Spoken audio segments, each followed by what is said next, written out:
سیدنا عبداللہ بن عمر رضی اللہ تعالیٰ عنہ ایک دن مدینہ کے قریب اپنے ساتھیوں کے ساتھ صحرا میں تھے اور بیٹھے کھانا کھا رہے تھے۔ وہاں سے ایک چرواہے کا گزر ہوا۔ ابن عمر رضی اللہ تعالیٰ عنہ نے اسے کھانے کی دعوت دی۔ چرواہے نے کہا میں نے روزہ رکھا ہوا ہے۔ سیدنا ابن عمر رضی اللہ تعالیٰ عنہ نے حیران ہو کر کہا کہ اتنی شدت کی گرمی ہے اور تو نے روزہ رکھا ہوا ہے اور تم بکریاں بھی چرا رہے ہو۔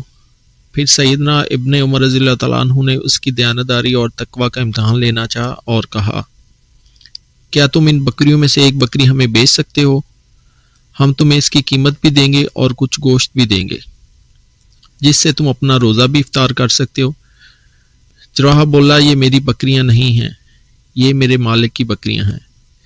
سیدنا ابن عمر رضی اللہ تعالیٰ عنہ فرمانے لگے اپنے مالک سے کہنا کہ ایک بکری کو بھیڑیا کھا گیا ہے۔ چرواہا غصے میں اپنی انگلی آسمان کی طرف کر کے یہ کہتے ہوئے چل دیا پھر اللہ کہاں ہے؟ ابن عمر رضی اللہ تعالیٰ عنہ بار بار چرواہے کی بات کو دہراتے جا رہے تھے کہ اللہ کہاں ہے، اللہ کہاں ہے، اور روتے جا رہے تھے۔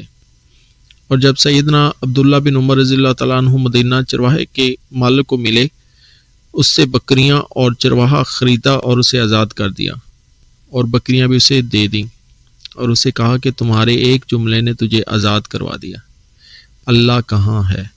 اللہ سے دعا ہے کہ تجھے قیامت کے دن دوزخ کی آگ سے بھی آزاد کرے۔ آمین۔